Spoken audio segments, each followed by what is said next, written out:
Hello guys, welcome to my channel. My name is Ella and today I'd like to talk to you about bilingual people. I'm a linguist, translator, interpreter, and also I teach different languages. So today I would like to talk to you about bilingual people. So how to become one, what are the advantages, what are the disadvantages, and my personal experience being a polyglot as I speak 5 languages. However, I started as the bilingual. So first of all, I would like to clear up that this term is really very wide. It's an umbrella word for different categories, different aspects, and really we can spend an hour just talking about different definitions about it, but we are going to focus only on the main things. And first of all, as the majority of people know, we can call a bilingual person the one who speaks 2 languages. That's correct. However, here we have a question. Is that person talking 2 languages since the day he or she was born? Or he or she acquired that language later on. So the truth is that both people can be considered as bilinguals. Just one will be considered as native bilingual people and the other one's non-native bilinguals. Here also we have many different discussions between linguists because some of them think that only native bilinguals are the real ones, let's say, and the second group of non-native cannot be considered the same bilingual because the level of the second languages never is supposed to be on the same level as the first one. So here we really have different discussions about it. Also, there is an opinion that if you haven't learned a language until you were 12 years old, you are never going to become a bilingual person. However, once again, there are many aspects that we can argue with because it all depends on your background, it depends on the country you live in, on your environment, so many different aspects that once again we can discuss in some other video. Another important question is, should both languages be on the same level of perfection, of nativeness? So once again, there are many specialists who say that yes, these 2 languages should be on the same level, so then it means that you are real bilingual. However, some other linguists claim that it's not necessarily so. You can speak 2 languages, but of course one will be a dominant language and the second one is going to be on a very high level, but still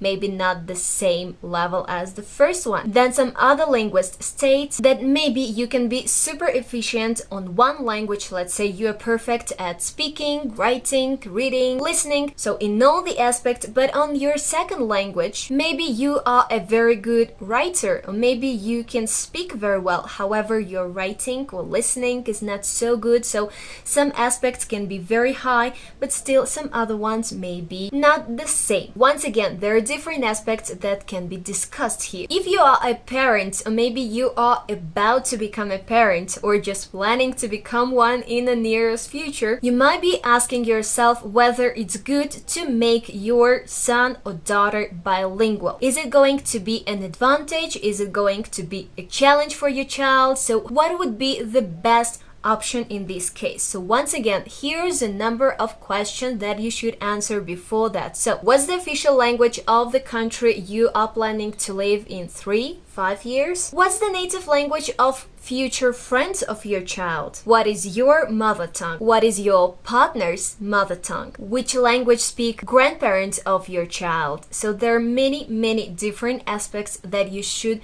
think about before taking the decision whether making your child bilingual or not. Once you have all these answers, so you can think whether it's a good idea to introduce simultaneously both languages to the life of your child, or maybe you should wait at the certain level you are going to introduce the second one. That's the decision that you have to make depending on the previous question that you answered for yourself, and also don't forget to be guided by your own kid because it depends on how does your kid feel about it, whether she is comfortable with it. Maybe it's confusing, so you should listen carefully to your child in this case. However, in general, there are more advantages than disadvantages of being bilingual. For example, bilingual kids are better in multitask, which means that they are very good at doing simultaneously several things, and also they're very good at changing from one activity to another one with no trouble, comparing them to the monolingual kids. However, there are some people who might say that at some point they have heard that monolingual children are faster than bilingual. Well, that's kind of true because, well, just imagine a monolingual kid has just one database or mental lexicon, so the whole vocabulary where the language is stored, and the bilingual kid has two different databases. So first of all, he or she has to define the language and then complete the search of the necessary word. Sure, it takes a little bit more time. However, this is a tiny difference that you are never going to notice. There are just some milliseconds of difference that really are not so important in everyday's life. However, in the brain activity, they make a very positive difference to bilingual team. Well, that's just a very brief introduction to the topic. If you would like to know anything more specific about it, so please let me know about it in the comments below, and I will be really glad to answer them and make a new video on your specific questions. By the way, to encourage you, I would like to mention that on the planet Earth, there are much more bilingual speakers or people who speak at least two languages rather than monolingual people who speak only one language. And despite the myth that exists in different countries, especially the ones who speak very popular languages, let's say like English, Spanish, French, Russian, in these countries people tend to think that it's okay to be just monolingual, but in fact it's not. The majority of the Earth population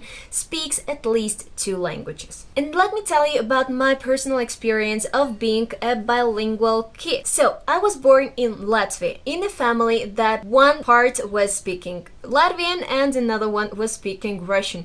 Some of my family members were speaking both languages, however, some of them were speaking exclusively only one of them, which meant that I had to communicate with all of them, and I was introduced to both languages, Latvian and Russian, starting from the very first moment of my life. When I was preparing this video, I really started to think which language I would say is dominant in my life, because some linguists state that anyway, even though you're bilingual, one language is demanding the other one. However, I could not get to any kind of conclusion because, well, really, both of them are important in my life and I have them, well, on the same level. Because I was using both languages just in different aspects of my life. For example, I was speaking Latvian on the street, I could see everything written in Latvian. I was speaking Latvian at school, with my friends, and also with my family. But then I was also speaking Russian at home and also with some of my friends. So basically, yes, I can say that I have them on the same level. Just at the university, I focused a little bit more on the Russian language because, well, as a translator and interpreter,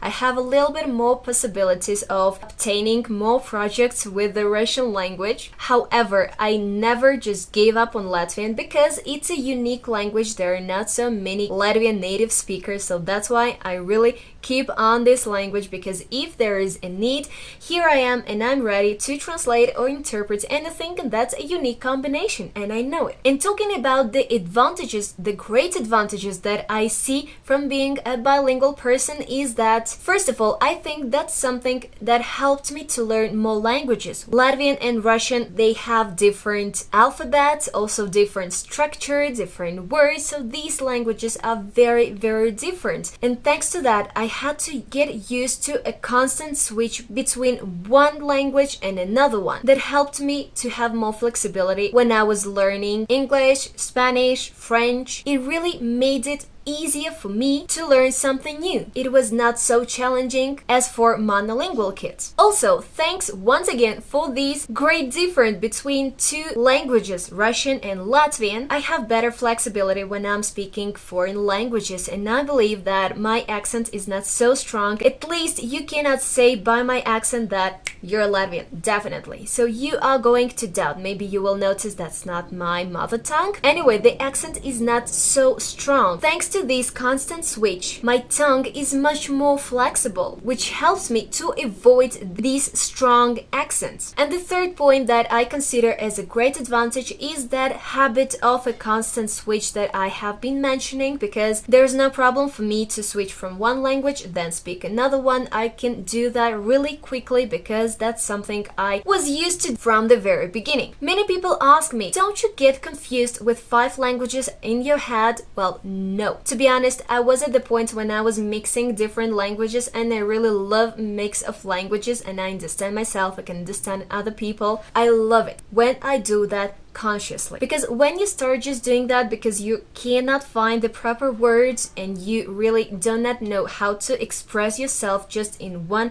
beautiful sentence in one language, it means that there are some gaps in your vocabulary. You should train yourself, you should practice more, and you should amplify your vocabulary just to be able to express yourself in one language with no need to introduce any other one. And so yes, if you have a good self-control, the languages are not mixing among themselves, they're kind of in different boxes, in different databases. When you click on one specific language, so it opens the whole file and everything is only in one language, the one that you selected. Well, finally, I would like to mention that science has proved that learning languages is something good, and even though you were not born in a bilingual family, you still have a chance to study more languages and keep your brain healthy, strong, with no diseases and with no disorders for more years. So don't think so much about advantages, disadvantages, and challenges and good things of being bilingual or polyglot, whatever. Just learn languages. That's something that will keep your mind healthy for more years and help you to develop other skills, your mind flexibility, and also the agility. So guys, if you really like the video, subscribe to my channel and let me know in the comments what more specific aspects of bilingualism or anything else related to languages you would like to know. With great pleasure, I'm going to answer your comments and prepare a new video for the topics that you are interested in. Enjoy your day and see you soon.